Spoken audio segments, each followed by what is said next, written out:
Hello friends, स्वागत है आपका इट्स माही ब्लॉग्स चैनल में। तो आज मैं आ गई हूँ एक और नए ब्लॉग्स के साथ। तो जैसा कि फ्रेंड्स आज का जो टॉपिक होगा वो जितिया से रिलेटेड होगा। जैसे कि जितिया बहुत सारे लोगों को पता होगा, सभी लोग करते हैं, बिहार का में ज़्यादातर लोग करते हैं, बिहार के बाहर भी ये पर्व किया जाता है। तो जितिया जो है अपने संतान के लिए किया जाता है, संतान की लंबी उम्र के लिए किया जाता है। तो इस बार जो जितिया है वो 14 सितंबर यानी कि संडे को पड़ रहा है, यानी कि परसों पड़ रहा है।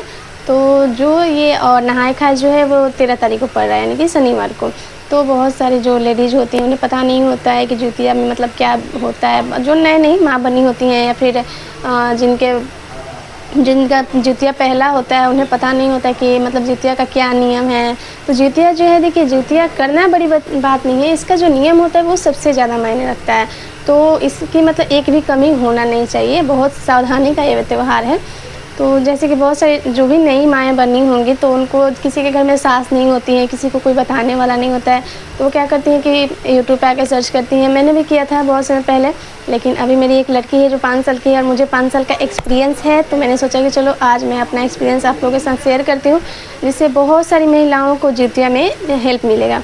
तो चलिए स्टार्ट करते हैं। तो दोस्त शनिवार को जो है नहा खा है। तो नहा खा का जो पर्व है वो सुबह में सबसे पहले मतलब ना ही सुबह में उठ के चाय पीना है, ना ही पानी पीना है। सबसे पहले उठ के स्नान करके, घर को साफ़ सुथरा करके, स्नान करके, स्वच्छ कपड़े पहन के, जो मासिक में ना पहने गए हों वैसे कपड़े पहन के, भगवान का जो आपके घर में जो भी मंदिर हो उसमें पूजा पाठ करके और भगवान को, सूर्य भगवान को सबसे पहले जल देना चाहिए, ठीक है। और बहुत सारी औरतें उस दिन पैर का, हाथ का नाखून वगैरह काट के, नेल पेंट आलता वगैरह करके मतलब विधिवत करती हैं, और ऐसे करना भी चाहिए। उसके बाद तो सूर्य भगवान को जल देना चाहिए। उसके बाद इस नहाए खाए के दिन 7 प्रकार की सब्ज़ी बनती है, मतलब एक ही सब्ज़ी में 7 प्रकार की सब्ज़ी मिक्स होती है। अब आप उसमें सतपुतिया, खरोई, बोरो, परवल और नोनी का साग जो होता है ज़रूरी होता है, नोनी का साग, और भी मतलब 7 तरह की सब्ज़ी मिक्स होनी चाहिए। उसकी सेंधा नमक डाल के सब्ज़ी बनती है। और मड़ुआ का आटा आता है, एक मड़ुआ का आटे का लिट्टी बनता है, ठीक है। तो उसी लिट्टी से लिट्टी बनाइए, रोटी बनाइए, हलवा बनाइए, जिसको जो अच्छा लगता है वो अपना बना सकता है। तो बनाने के बाद उसी से पहले गोग्रास निकाला जाता है, मतलब खाने से पहले गाय माता के नाम पे निकाला जाता है। और उसके बाद सारी औरतें जो है नहाए खा का व्रत करती हैं। उसके बाद आप मतलब खा सकते हैं, लेकिन सबसे पहले मतलब नहाने के बाद ही ये सारी चीज़ें खाना चाहिए, ठीक है। और उसके बाद जो आज नहाए खाए का जो रात होता है, उस रात में 2 से 3 बजे के मतलब 2 से 3 बजे के बीच क्या बोलते हैं उसको, अरे मुझे नाम नहीं याद रहा है क्या बोलते हैं। तो 2 से 3 बजे तक आप पानी पी सकते हैं रात में, क्योंकि 3 बजे के बाद जो होता है सुबह का समय आ जाता है। तो 2 से 3 बजे तक पानी पी लेना चाहिए। पानी पी लीजिए, कुछ फल खा लीजिए, कुछ मिठाइयाँ खा लीजिए, कोई दही का शरबत पीता है, कोई ग्लूकोज पी लेता है, कोई क्या बोलते हैं शरबत पी लेता है, जिसको जिस चीज़ से सुविधा होता है ना वो कर लेता है, ठीक है। और इसके बाद ये हो गया नहाए खाए का जो नियम होता है। और अगले दिन जब जितिया होता है फ्रेंड्स, उस दिन सुबह से औरतें नहाती नहीं हैं।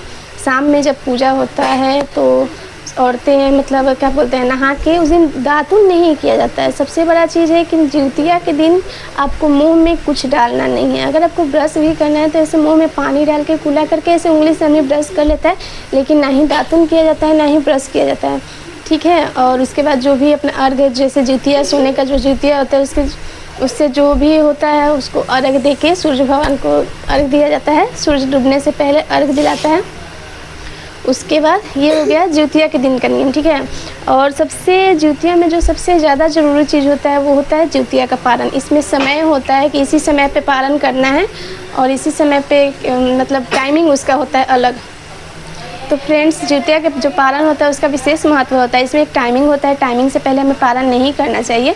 कभी कभी क्या होता है कि 10 बजे के बाद भी पारण दे देता है, कभी कभी अर्ली मॉर्निंग पारण दे देता है। तो आप पंडित जी से या फिर यूट्यूब पे सर्च कर लें कि पारण का समय कब है। पारण का समय होने के बाद ही आप लोग पारण करें।